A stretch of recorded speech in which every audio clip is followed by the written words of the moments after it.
Hello students, आज फिर आपके लिए लेके आया हूं जेईई एडवांस 2022 का 3D का क्वेश्चन, जो कि क्या है, इंटरेस्टिंग क्वेश्चन है। क्यों इंटरेस्टिंग है? क्योंकि बेटा ये जो इक्वेशन दी हुई है प्लेन की नहीं लग रही है, तो इसको पहले ओरिजिनल इक्वेशन में क्या करना पड़ेगा, फॉर्म करना पड़ेगा। आइए क्वेश्चन पे बात करते हैं, क्या कहना चाह रहा है question. Let S be the reflection of a point Q with respect to the plane given by this.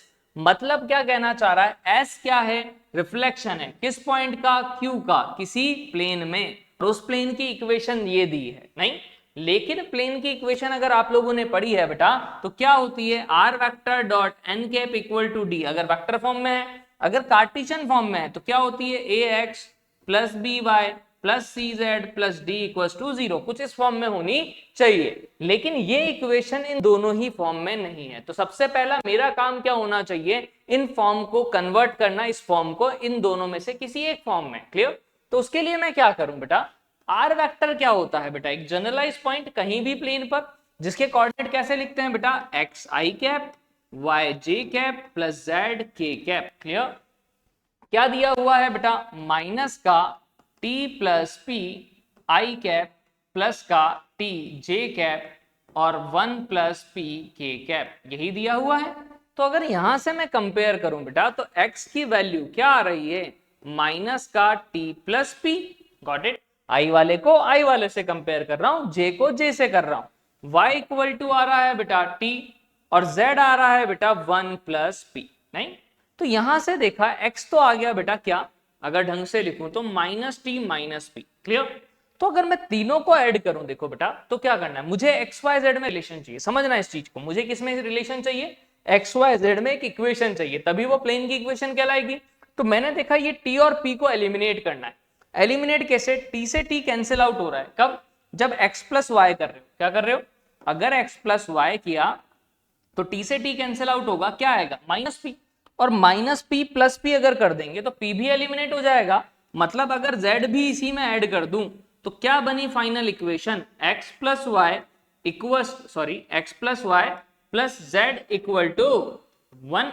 Clear? ये चीज कैसे, दोनों को मैंने ऐड आउट किया बेटा, तो माइनस पी से प्लस पी क्या हो गया, cancel out, X plus Y plus Z equal to 1। तो ये दिखने लगी बेटा कि ये जो दे रखा है ये इस प्लेन की क्या है, इक्वेशन है।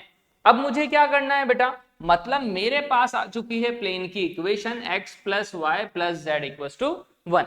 अपन को आगे दिया हुआ है बेटा आई जे के यूनिट वेक्टर है, बिल्कुल है। If the position vector of q and s, मतलब q पॉइंट दे रखा है 10, 15, 20। बेटा कार्टेशियन फॉर्म में लिखूंगा तो ऐसे ही लिखूंगा, x1i y1j और z1k, यानी x1 10 है, y1 15 है और z1 20 है। इसी तरह s के कोऑर्डिनेट दे रखे हैं बेटा अल्फा बीटा और गामा। अब मुझे निकालना क्या है बेटा, अल्फा बीटा गामा की वैल्यू, क्योंकि सारे ऑप्शन में अल्फा बीटा गामा काम आ रहे हैं। तो भाई प्लेन में अगर इमेज निकालनी है तो क्या फॉर्मूला होता है, x minus x1 upon a1। याद हो अगर आपको कि अगर कोई प्लेन है बेटा ax plus B Y plus C Z plus D equal to 0, इस प्लेन में अगर इमेज निकालनी है किसी पॉइंट x1 y1 z1 की, तो वो फॉर्मूला क्या होता है, x minus x1 upon a equal to y minus y1 upon b equal to z minus z1 upon c equal to minus 2 times उस पॉइंट को इसमें पुट करते हैं ax1 by1 c z1 plus d upon a square plus b square plus c square. ये क्या होता है, formula किसका, इमेज निकालने का या रिफ्लेक्शन निकालने का। तो यहां से देखा x क्या है बेटा अपने पास, जो इमेज आ रही है, मतलब अल्फा।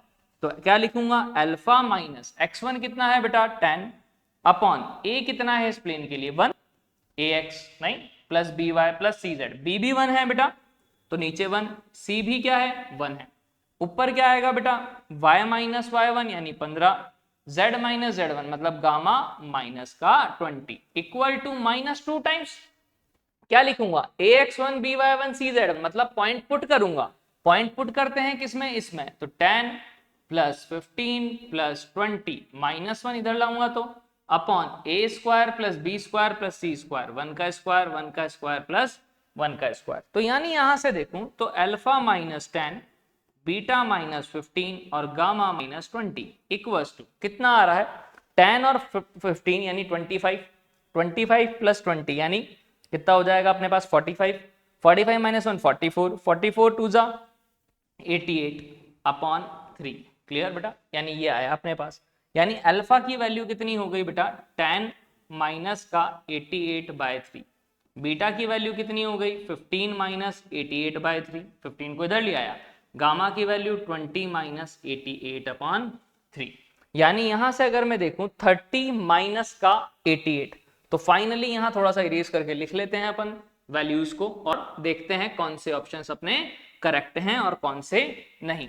तो अल्फा की वैल्यू आप बताइए खुद फाइनली कितनी आई 30 माइनस 88 यानी माइनस का 58/3। फिर बीटा की वैल्यू कितनी आएगी 15 3 जा 45 होगा बेटा, 45 माइनस का 88/3 है ना बेटा। आप खुद सोचो। तो भाई अगर यहां से देखें कि अगर 45 है 85 माइनस 45 करता कितना बचता बेटा 40। आप खुद सोचो ना 88 में से क्या माइनस कर रहे हैं बेटा 45, कितना बचेगा 8 माइनस 5 3, यहाँ 8 माइनस 4 यानी 4 तो 43। क्लियर। तो यानी कितना आ गया अपने पास माइनस का 43/3। फिर क्या होगा बेटा अपने पास नेक्स्ट क्या है अपने पास गामा। तो 23 जा 60 माइनस 88/3 यानी 28/3। क्लियर। तो ये समझ में अपन को आ जाना चाहिए बेटा कि वैल्यूज कितनी होंगी कुछ इस टाइप से। क्लियर। अब आगे बात करते हैं बेटा, ये तीनों वैल्यू आ गई। तो पहला option 3 times alpha plus beta, नहीं तो 3 अल्फा प्लस 3 बीटा है। 3 अल्फा की वैल्यू प्लस 3 बीटा की वैल्यू कितनी है 101। 3 अल्फा का मतलब माइनस 58 बेटा, 3 से 3 कट जाएगा। 3 बीटा का मतलब माइनस 43। 5 4 9 8 3 11 यानी 101 बिल्कुल करेक्ट ऑप्शन है। Clear. Similarly beta plus gamma 3 से मल्टीप्लाई करोगे तो माइनस 43, गामा आएगा बेटा माइनस का 28, नहीं तो माइनस 43 माइनस 28, 4 2 6 8 3 11 मतलब ये भी बिल्कुल करेक्ट ऑप्शन है। फिर देखा गामा प्लस अल्फा, इन दोनों को ऐड करेंगे तो 2 5 7 8 और 8 16 यानी 86, ये भी क्या है करेक्ट ऑप्शन। चारों तीनों का सम निकाल लेते हैं तो कितना माइनस 58 माइनस 43 माइनस 28, ये तो कितना आया था 101। 10 प्लस 28 करेंगे तो ये 121 तो नहीं आ रहा, मतलब ये ऑप्शन रॉन्ग है बेटा। सिर्फ क्या है ABC इज करेक्ट आंसर। तो देखिए इजी सा क्वेश्चन था, बस आपको इंटरप्रिटेट क्या करना था प्लेन की इक्वेशन बेटा, ये अलग फॉर्म में दे रखी थी तो पहले अपन ने स्टैंडर्ड इक्वेशन में उसको कन्वर्ट किया x plus Y plus Z equal to 1, यही इंपॉर्टेंट टास्क था।